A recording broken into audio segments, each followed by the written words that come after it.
How's it going, everybody? Welcome back to another radio controlled journey. Now, as you can see in front of us today, we have a new unboxing. This is the Subotech Warrior. Hopefully I'm not butchering that. 1/10 scale cross-country vehicle. I got this because it looks similar to a Telluride, a Traxxas Telluride. Full wishbone suspension, but still considered a trail / cross-country vehicle. Alright, so right out of the box we get instructions, which is always nice. That book's pretty thick, so I already know they're going to have a lot of part numbers in Chinese. We also get a USB charger, some tools, some body pins, extra screws, which is always nice. We'll get into that in a second. Right. Not bad first impressions. I like the way it looks. When turning, it looks like the wheelbase is just a little too short for the body. Alright, believe you me, I'm confused on what scale this is. I'm definitely going to say it's not a 1/10 scale. So the box is wrong, because it says 1/12 scale here. And it looks as though they have a different version of the car as well. So, and as far as I can tell, this book has every single language known to man. So that's going to be fun going through and figuring out where the information's at that you actually need. Just to give you an example.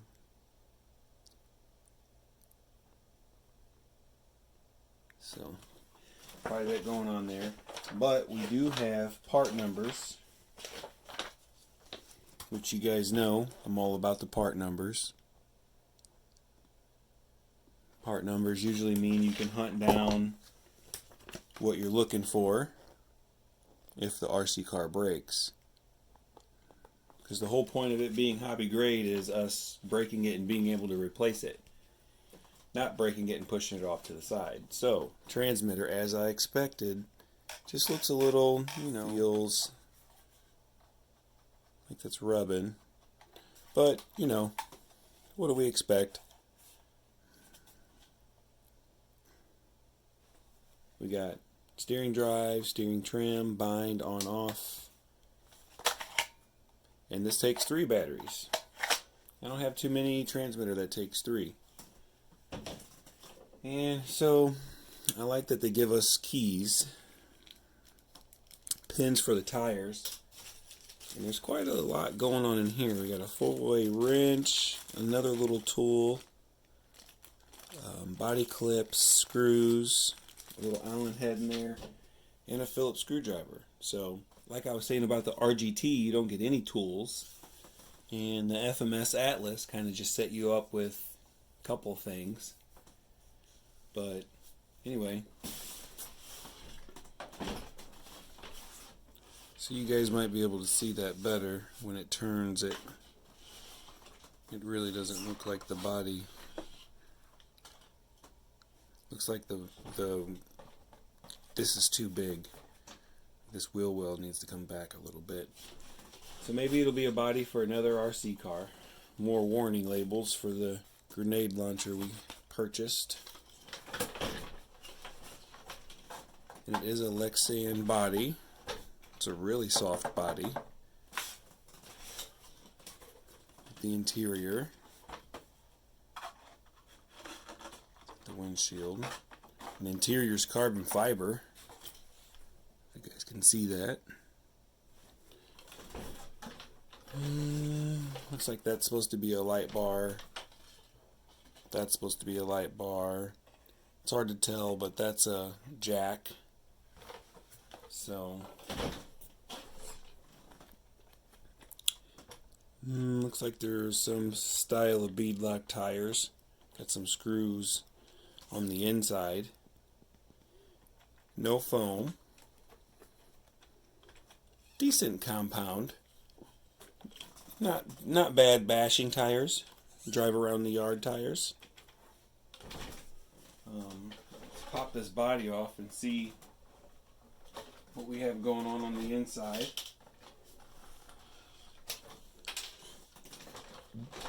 Alright, well, I took all the body clips off that I know of. What's this? Maybe that has something to do with one of those tools.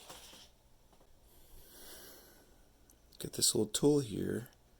It definitely looks like it's going to be finger bleeding fun to try and unscrew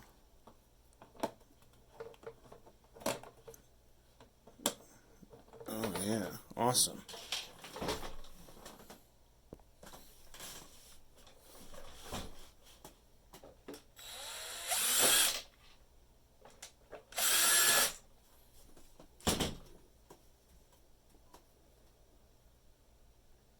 Huh. Well, I guess if you need that extra support to hold the body on, I wouldn't think you'd need all that. There we go. All right. There's a servo. And it looks like a 5-wire servo. Oh my goodness. Looks like the color of the rainbow. What's going on? So where's the motor at?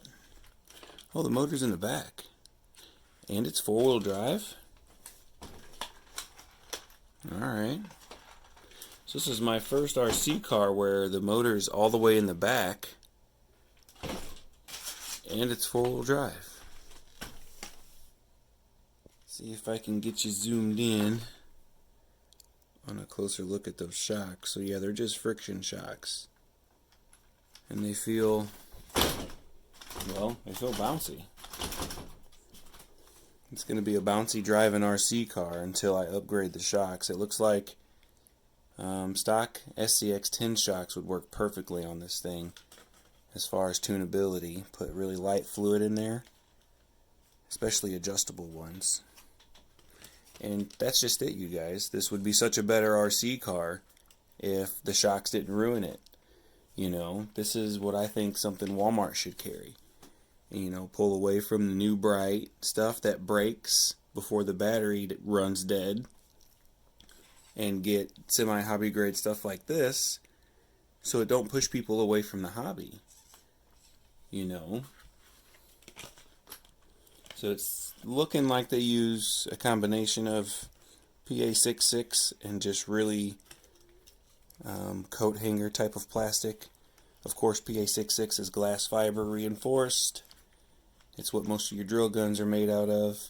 The motor's covered in so much plastic, I can't tell if it's a 380 or a 540, but this being a 1 to 12 scale, I'm going to guess a 380. I don't see a fan or anything in there like most 540s have. And it looks like it would have a fan there. I'm guessing the brushless version, its speed controller's tucked in there and has a fan.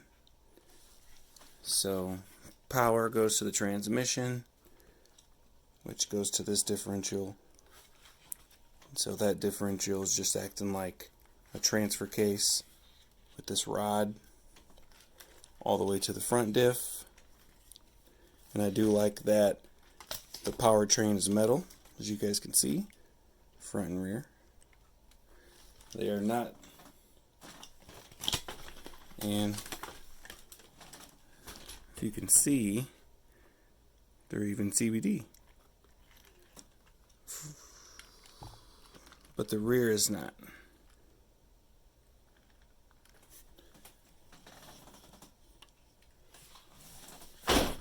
So I don't know, it's almost like an all-wheel drive Rustler. Tell me what you guys think in the comments. Obviously open diff. Motor sounds pretty strong. Looks like it still has spoiler mounts, even though we're not running the spoiler. So yeah, that's unique. Looks like you can switch over to the other body with a change of probably tires and buying the spoiler. And so they ran the lights and mounted them to the bumper. So as soon as you set the body on it,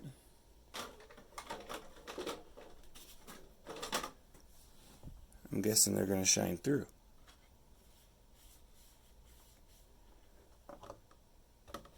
That's cool. clear.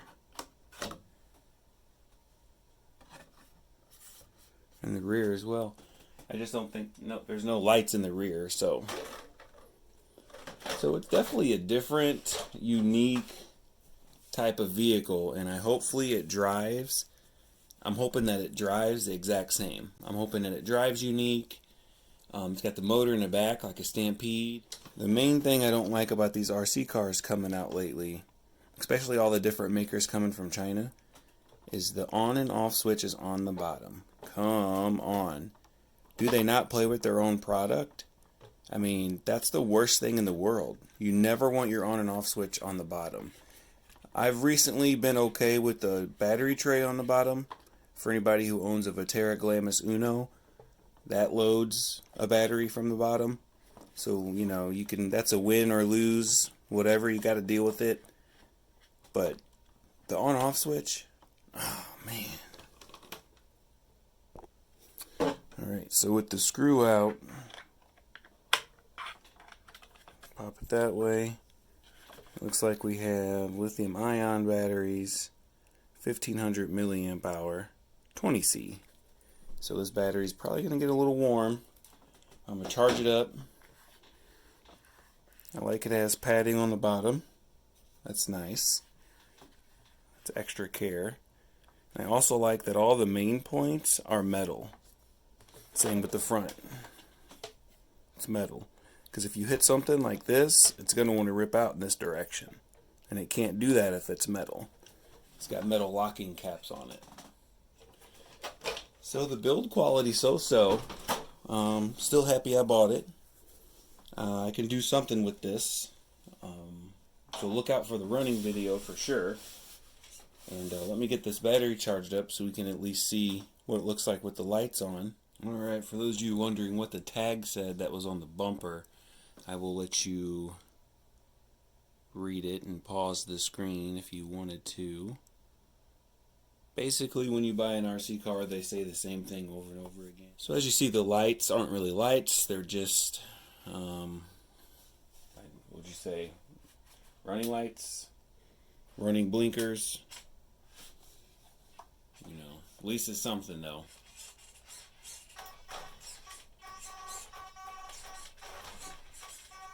Seems like the sensitivity's there, even though it's a speed controller receiver all in one with the 72 wire servo.